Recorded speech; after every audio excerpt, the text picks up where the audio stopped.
টেলেন্ডারদের মধ্যে থেকে বেছে কাউকে ব্যাটিং কোচ বানালে সবচেয়ে ভালো হয়। ব্যাটিং কোচের কিন্তু কোনো রোল নাই। Last 5 batters they had added 92 runs, যাকে বাদ দিলে কেউ বেশি কথাও বলবে না। আপনি পারভেজ ইমনকে ড্রপ করে দিলেন। ভাই টেলেন্ডাররা যেভাবে ব্যাটিং করলো আসলে টপ অর্ডাররা এখান থেকে শিখতে পারে কিনা? আমার কাছে মনে হয় যে টেলেন্ডারদের মধ্যে থেকে বেছে কাউকে ব্যাটিং কোচ বানালে সবচেয়ে ভালো হয়। মানে ব্যাটিং কোচের রোলে যিনি, আসলে বাংলাদেশের ব্যাটসম্যানরা কী করছে আপনি দেখেন।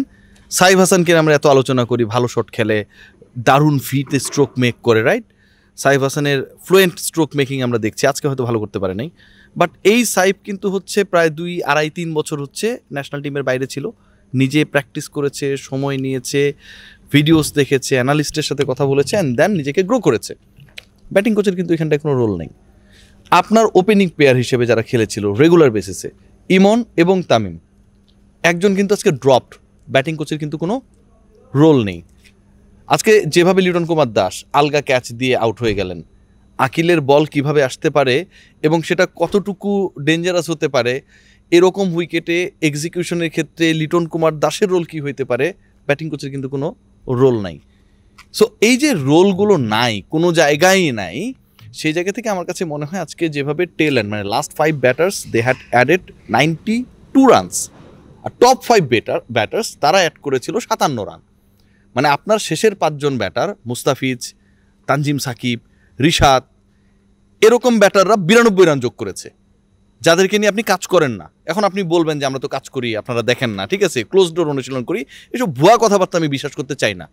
আমি বুঝতে পারছি, আপনি যদি এদেরকে নিয়ে কাজ করে এদেরকে এত সুপারহিট করতে পারেন, তাহলে তো আসল ব্যাটারদেরকে কাজ করে তাদের সাথে অ্যাপ্লিকেশন করে তাদেরকে তো মেগা স্টার বানিয়ে ফেলতে পারতেন।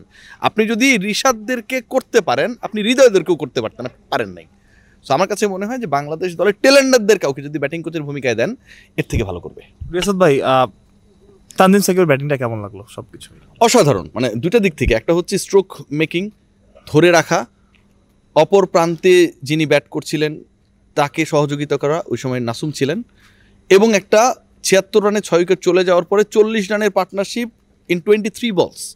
বাংলাদেশের কিন্তু লাস্ট ওভার পর্যন্ত যে ম্যাচটা একটা ইকুয়েশন ছিল অ্যাটলিস্ট, ওই পার্টনারশিপটার কারণেই খুবই ম্যাচুর ব্যাটিং করেছেন তানজিম সাকিব।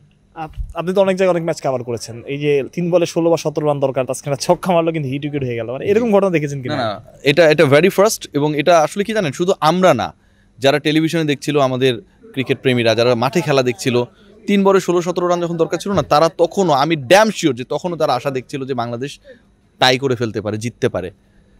ছক্কা যদি পরের বলটা হয়, ইকুয়েশন ক্লোজ হয়ে যাবে। ছক্কা হলো ঠিকই, কিন্তু আনফর্চুনেটলি তাসকিন হিট উইকেট হয়ে গেলেন।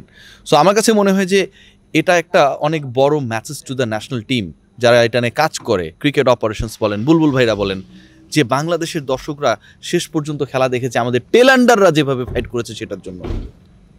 বাংলাদেশের টপ অর্ডার, মিডল অর্ডার যেভাবে ফেইল করেছে, তারপরেও এই টেলেন্ডাররা আমাদের দর্শকদেরকে ধরে রেখেছিল।